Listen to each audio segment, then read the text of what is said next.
Welcome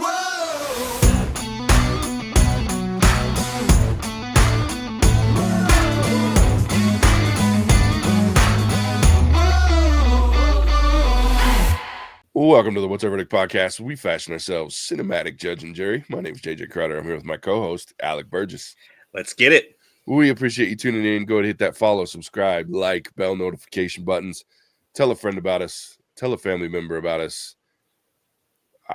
Tell a dude with gills about us. A little girl that's never seen dry land. I don't know. Tell some people about us. Help us grow the podcast. Also, swing over to...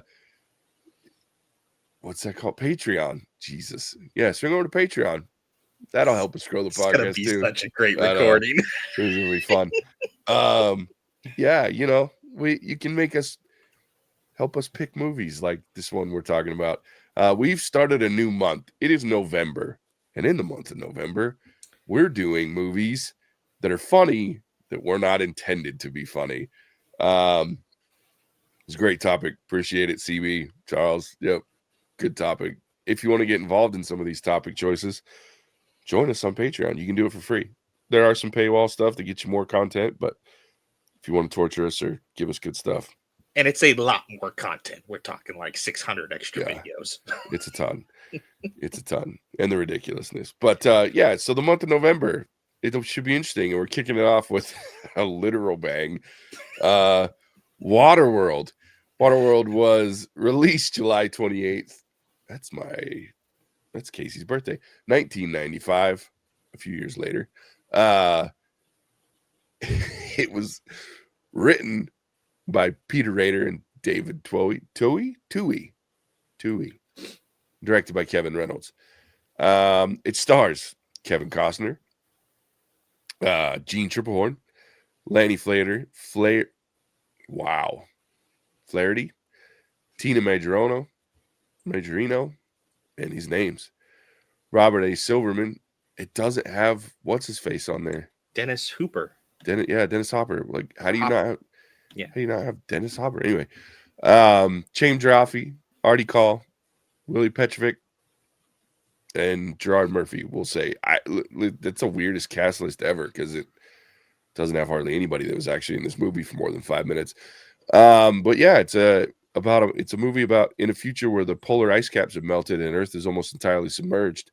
A mutated mariner fights starvation and outlaws smokers and reluctantly helps a woman and young girl try to find dry land. If you're not watching me on YouTube, you didn't see the air quotes under smokers because we're not talking about Marlboro Man here. But yeah, listen. All right, Alec, this is your pick, dude. Let's hear it. I have been trying to get this movie on the podcast for like 7 straight months. Like every single time we have categories come up, I'm trying to slip Waterworld in there wherever I can because this movie's so crazy because I actually kind of like it.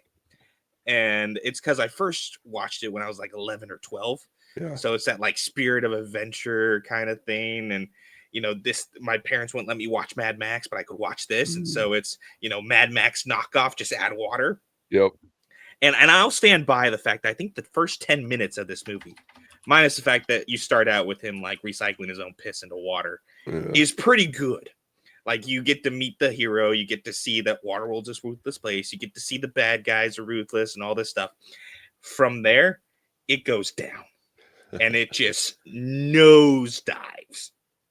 And I think this is a movie that I would actually enjoy a reboot of. Revisiting this, kind of updating it, making it actually a good story. And I noticed this with my 2 picks that I did this month. And even that the funny comes from the fact that it's almost like one of the actors went off script. Right? The villains went off script. And that's what made it funny. And it's the only thing that makes it watchable. But you take this very serious movie, right, or serious theme to a movie, and as soon as you meet Dennis Hopper as the deacon, it's just absolute chaos, and it's hilarious. He does a fantastic job, but it almost overshoots the movie. But at the same time, if you take him out, the movie is trash. with him in it, the movie isn't much better than trash, but he's the only saving grace to the entire movie. For, I don't know, the 2 hours that it runs is give me more Dennis Hopper, give me more Deacon. Just every single interaction he has with anybody is the new best part of the movie. And so, yes, as soon as I got the topic, I was like, oh yes, this is my month. This is my month. And so it's funny. I got Waterworld on. It's a movie that I enjoy watching because it has that kind of almost nostalgia, right? When I watched it, it was a decade old, but at the same time, it's just like, it's so funny. It's so bad, but it's so funny. And when Dennis Hopper's on screen, that I just can't help but crack up. And I'll sit down and watch Waterworld pretty much whenever, because I know I'm gonna laugh at it. And it's an apocalyptic, supposed to be Mad Max on the water film, not supposed to be funny in the slightest. And I'm just cackling because it's funny. Yeah. And it shouldn't be. It's so great. Yeah. I mean, I'm not going to lie. We may have peaked with this topic on the very first film, because this movie is not intended to be funny, but God bless America, do I not laugh my ass off of it, because it's so bad. And I remember, first, let me apologize to anyone listening or watching. I sound disgusting. I've been really sick, so I apologize for that. But like, I remember seeing this movie in the theater when it came out. I was 14, and I watched it and was like, it was probably the first movie that I went to, and I left and went to my dad. I was like, that was horrible. And it, and it's an interesting like lesson to be learned about something, because like Kevin Costner basically was given carte blanche after Dances with Wolves, right? Right. Amazing movie, won a ton of Oscars, like really, really good. And after that, they were like, well, we'll just let him do whatever the hell he wants. And we get this shit. And it's wow. And it's one of those things, but to your point, Dennis Hopper is hilarious. And the more I watch it, the more little things I start to notice. And like, one thing I noticed, one of the last times I watched this was, I couldn't even tell you when the last time I watched this was, but it was a long time ago, was his eye patches, like how they're different things from our world now. Like, excuse me, it starts off as like I think pool goggles, like, and then by the end it's like a chin strap from a football helmet. It's hilarious. And that's where I start. And there was another one in there, I think, too, that something else that was on his face. But yeah, that to me was like the funniest. I don't know that it's supposed to be funny moment is watching what he uses for his eye patch throughout the show. Like, anyway, it's funny. Like, that part gets me. Oh, it's funny too, because it's in the background, right? It's not brought any attention to whatsoever. And what you focus on is the fact that, it's just the little deliveries, right? Where he gets his fake eye for the first time, and he asks everybody, "Oh, it looks good, it looks good." He asks the kid, right? He gives you that line about like out of the mouth of babes or whatever it is. Then he looks in the mirror and goes, "It does look like shit." And then like the scene ends like that. It cuts away at that point. Yeah. And so it's every little time that he's on screen doing a delivery, it's just he's in his element. And I have to actually wonder if he decided to just go off script because he was reading his lines and going, no. Yeah. And just decided to improve it on the way. Yeah. Because it's just perfect is what he's delivering on the screen. And so it's, I mean, like he's the bad guy. He's the leader of the smokers. They just killing everybody. They're going after everybody. Just, pirates of the seas, pretty much. Yeah. And you're sitting there going, damn, I really hope he wins. Oh man. So funny. And that's not the way this movie's supposed to go. No. Not even. So it's just so funny, and I just laugh. because it's one of those things where you're supposed. It's almost like this is also one of those almost movies with a message, right? Like, you know, if we melt the polar ice caps, shit's gonna get real. But it doesn't do that because I'm like, dude, I'm gonna join up with the smokers. Yeah, no shit. Like, give me a jet ski, dude. Give me a jet. Like, they're having all the fun. Yeah.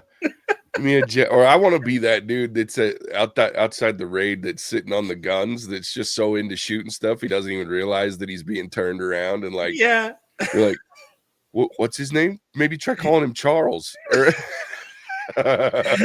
who's that cousin over there? Like, yeah. so... And he's just like, he's got this great face. He's just like, he's living his best life. Locked in, having a blast. And just one thing after another. And so that's the thing. Like, this movie, like I said, the first 10 minutes I'll put up there is really good. Gets you in the story, and then everything else is trash. It just it's a free fall from that point down. And you have to almost sit there and wonder, what am I watching again? Because it's almost like the story and the plot goes completely out the window. You have no idea what you're following around with. You have so many things that are happening at one time. There's no cohesive real storyline that goes with it. And the entire time I'm sitting there going, bring me back to the smokers, bring me back to the smokers. I want to see more of them. I want to see, you know, their function and everything, because it's everything that happens when the smokers are on screen is hilarious. You got him throwing the cigarettes out of a bag and some meat. I love some meat, some canned meat. Just drop it. It's like got a car just push to start, and it's just wild, isn't it? It's so funny. And I mean, if it's supposed to be some sort of like ecological, like, hey, you know, this shit could get bad if we don't take care of the earth, it doesn't do a good job. No, because I'm sitting there going, this, like, water will be so awesome if we could just paste the movie into real life and just have smokers going everywhere. Yeah. And it's funny because this is a movie that also, even though being kind of terrible, won't die. And for sure. Oshi and I we'll go to Universal Studios every once in a while, and they still got the Waterworld show, and it is amazing. You have this like 45-minute show that's far superior to the movie in every possible way. It's beautiful. And this movie is, at this point, it's 30 years old. Oh yeah. Like, this is an old movie. It's not a good movie by really anybody's standards, but this show's been running at Universal Studios for pretty much 30 years. Yeah. Unchanged, and it is phenomenal. And so that's why I'm like, this would be a great kind of revisit. Don't bring anybody back except for maybe Dennis Hopper, if he's still around. Don't. No, he's not, but that would be awesome. That would so put his picture up in place of St. Joe in the ship. Oh yeah. That would be funny. Good. And a little callback. But this is something I think you can revisit with, 2025 technology, CGI, actor list, and I think it would be really good. And I mean, they're still making Mad Max films, and I think those have gone just downhill pretty much in the recent ones. But I feel like you could revisit this and have it be really cool. I agree. Two things. One, I wanted to make sure that I made the point, and you did it for me, that this is one of those movies where the Universal show is better than the actual movie, which is hilarious because I've seen it a couple times, and I'm like, this show's amazing. Why couldn't they just do this for the movie? Yeah. Give me 2 hours of that. Yeah. And then the other point was that they could absolutely remake this. And what's ironic is they could probably make it for less money. This was like, at the time, the most expensive movie ever made. I'm pretty sure the budget was almost $200 million. And in 1995, that was unheard of. Like, that was astronomical in 1995.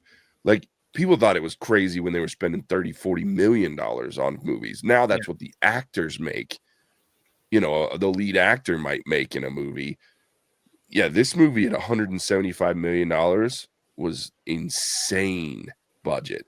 And it tanked. Like, it bombed. It may still be one of the greatest box office bombs in history. But yeah, you could absolutely remake this movie. I mean, They kind of did an alien version with this new Avatar, from what I've heard. I still haven't seen that and have no desire, but like, I mean, the technology that they have that could make, because that's one of the other things that I get. It doesn't hold up either. Like when they go under the water and you see the city, like, it's cool that they were trying. Mm-hmm. And but like, I always laugh when you see the disproportionate size of the submarine next to one of the skyscrapers. I'm like, wait, why is that bigger than what the skyscraper would have even been in when it was intact? Because you got to know it's a submarine. Yeah, no shit. I was like, what the hell kind of, what? Your scaling's off there, sir. What gets me, and this is what gets me, is the landscape, right? So we see a metropolis, right? So it's like a city near that's near the beach, because there's a sub here. At least I'm assuming it's not in the interior of Kansas, right? Yeah. You got to get a submarine there, so it's relatively close to the seaboard. And Mm-hmm. then a little bit of swimming, and all of a sudden we're at a chairlift for a ski resort. Yeah. And so I'm going, where the fuck are they? Yeah. Like, you maybe somewhere in Europe it would be the only thing where I guess the Alps, maybe like France or something. Yeah, like France, Italy, somewhere along there. But I was just cracking up because I'm like, where the fuck are they? But then they fly for a couple days, and then you're like, are we in Asia? Yeah, because it's then we get to the Himalayas or whatever it is. Yeah. And so it's one of those things where I feel a little bit bad as well, because using water as your medium or your backdrop is boring as shit. Yeah. Like, there's not a lot you can do when you're trying to do passage of time over water. And so I feel like they got the story wrong. You got to make the story about the smokers. Yeah. Like, I would flip it around. Smokers are the good guys. Mariner's the bad guy.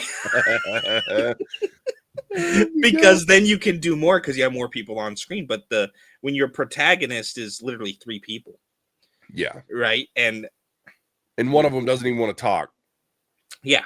And that's your main guy. Kevin Costner doesn't want to talk, just wants to be moody and broody. Yeah. Like, it doesn't work very well. And so then you get these weird passages of time where, how long has it been? Even at the beginning where they're talking about there's an atoll 8 days back. Like, we cover that 8 days in 30 seconds. And so it's the weird passage of time, plus with the fact that you don't have a lot that you can do with your protagonist crew, because you got Kevin Costner being outcast, a self-imposed outcast, just hanging out. And it's like, dude, switch the story up and give me more. Yeah. Freaking the other character I really like, I don't know the actor's name, but it's the dude who's got like the oxygen tanks on. Oh, yeah. And it's just backing me up. Just everywhere he goes, he's got a little harness with oxygen tanks all sticking out of it. Oh, yeah. And just every line he's in, because he's the very kind of, it's almost like he's the capable one out of the entire smoker crew. Yeah. And just, it gives off such a funny image that this is the guy who's the brains behind the entire operation. Yeah. Hair all sticking up. And so I think you got to shift the story around a little bit, or just have a more compelling protagonist crew, because it's boring every time that they're really on screen. And then you got the most exciting part is that stupid CGI fish. Oh yeah, I know. That's like just a huge mountain. Yeah. And it's like, that's the most exciting part. And that's something that doesn't hold up now. Watching it on a high resolution TV, you're like, terrible. I could do better. Yeah. But that's the most exciting part. Yeah. Unless the smokers are involved. Yeah. And that's the thing, is that there's too much and not enough, or the smokers are so much fun and they don't get enough screen time, that it just, in a way, it acts against the movie, because I want more of the smokers being involved, because they're the driving force of the movie. Without them, Kevin Costner's just going to sail around in circles for forever because he doesn't give a shit. Yeah. And so it's unfortunate that they're the most likable part, the most enjoyable part, the best part, the funniest part. Yeah. And then they don't get to win at the end. Yeah, exactly. Well, and I think that's for me, like, there was no central, other than saying we're going to tell this story about the earth that's now covered in water. Like, they didn't think the story through. Like, you can tell, like, because it's in my head, I'm like, you should have had someone instead of this mariner guy being this loner out in the middle of nowhere and him being the central piece of the story. You needed to have, and even these two women, like the woman and the child, like they force him into finding dry land and running and doing all this stuff, right? But like, why not we don't get introduced to Kevin Costner's character right out the gate, right? Like, let's not have him be there. In fact, let's start in the little city thing, Haven, right? And instead of it just being some shopkeeper woman, it's a historian in their time, in their world, where they're trying to figure out what happened and was the world always like this, or was it something? And we have all these relics and we found stuff, and and they're trying to figure out the pieces of this instead of, and then all of a sudden this mystery girl gets dropped off with a map on her back or tattoos. There's so many ways that you could do this, that they all come together and play their parts, versus this guy who has no charm, no charisma on camera. I don't give a shit about him at the end of the day. He's our main protagonist that I'm like, I don't care. Yeah, I don't want him to win. Yeah, like I want to know more about the world. I don't want to know more about him and what's going on with that. Like, give me more of that, or set up a story. Like, there's no story set up. It's just this guy. Anyway, and then there's these little elements of like he's a mutant and he's got gills, and I'm like, there's so many interesting pieces of it that a good storyteller now could, like, to your point, make a really probably enjoyable movie. And you get 3 movies out of it because that's how everything's done now. So you got 3 movies to tell your story. Yeah, exactly. Yeah, I think there's some potential here that just was never realized. They probably did it too early, whatever it was.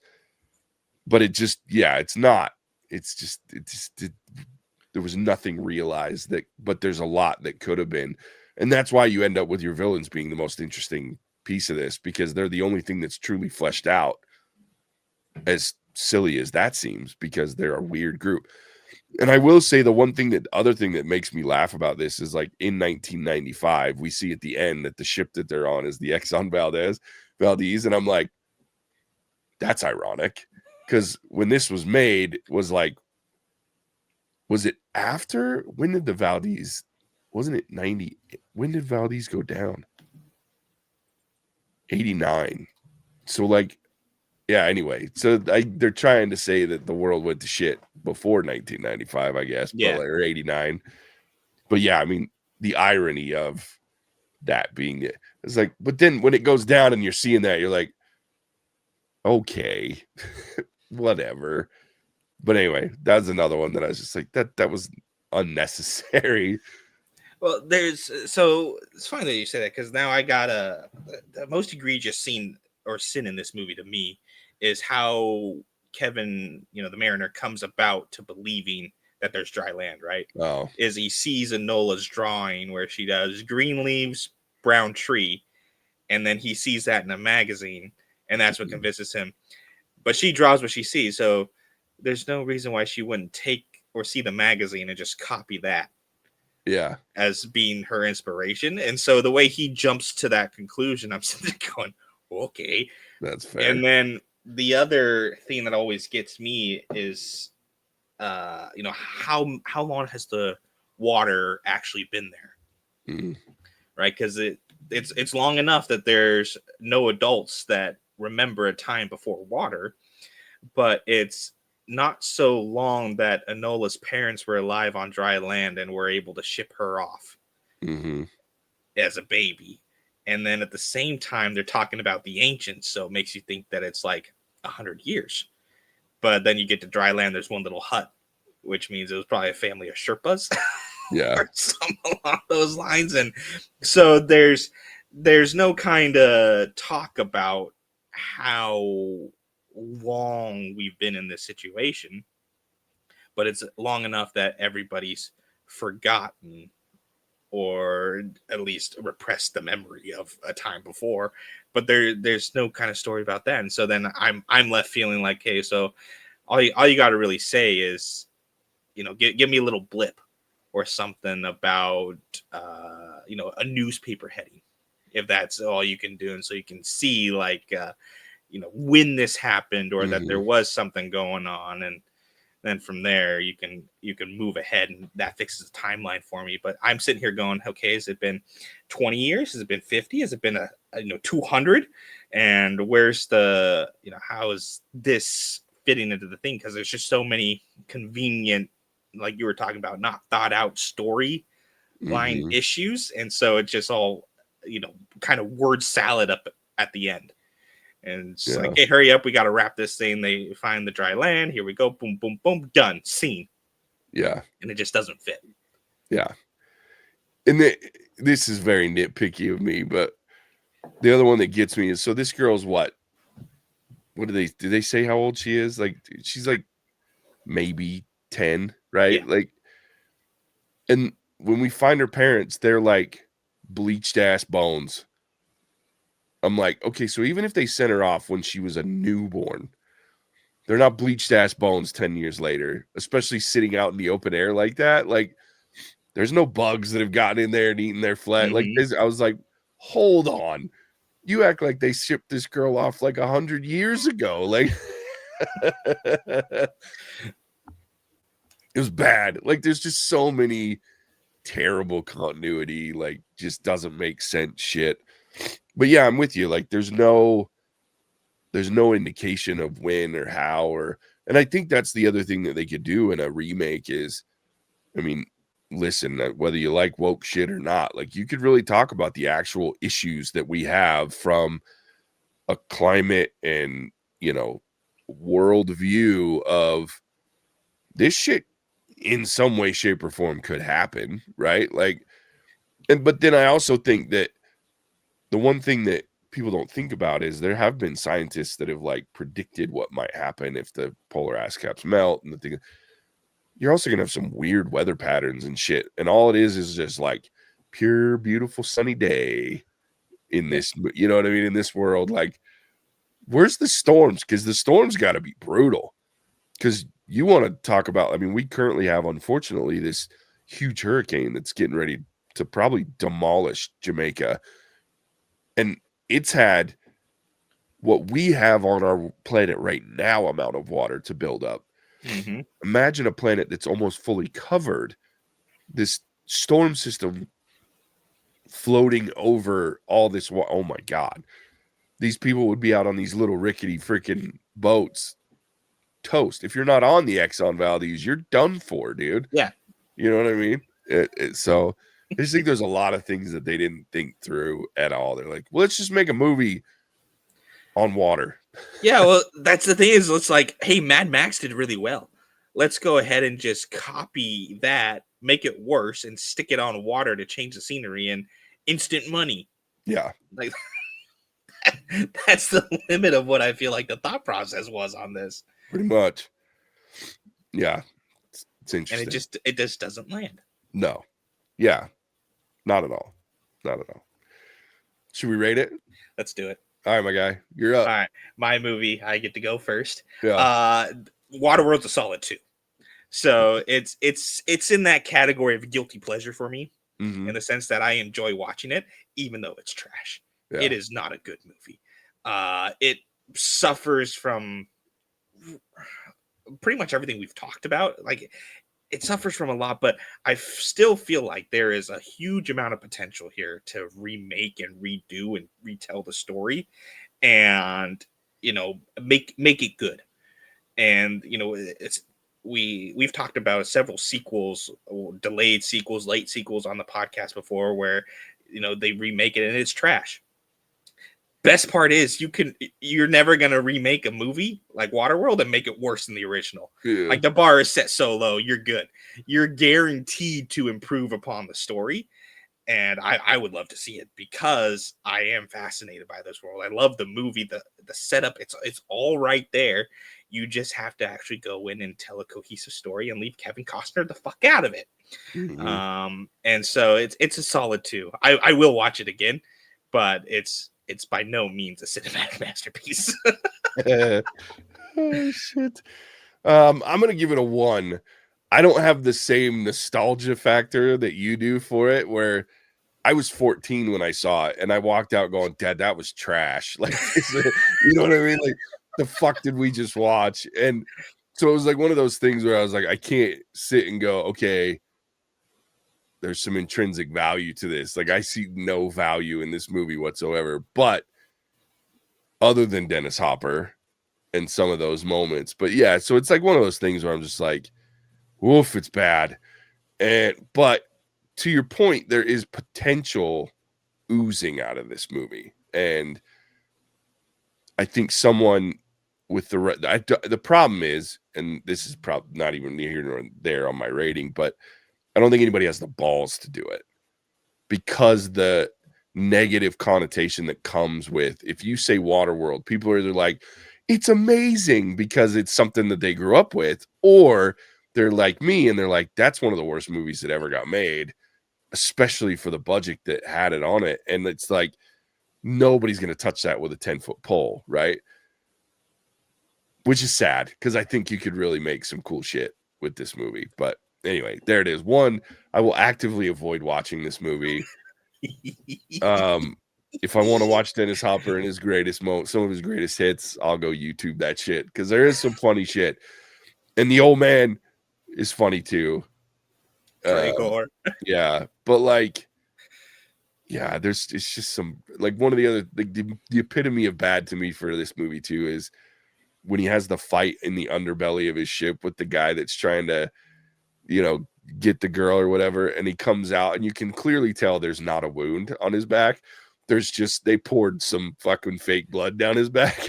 I'm like, how's he dying? Like, what the hell happened to this dude? Like, I don't understand. So anyway, yeah, 1 for me. Thanks a lot for making me watch this shit. You're welcome. Again, for, whatever long ago, but God almighty. So there it is.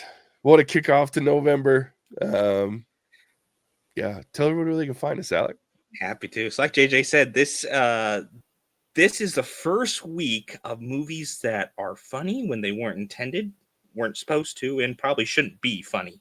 And the best part about the What's Our Verdict podcast for new listeners or returning listeners, I think, is that we don't always pick good movies.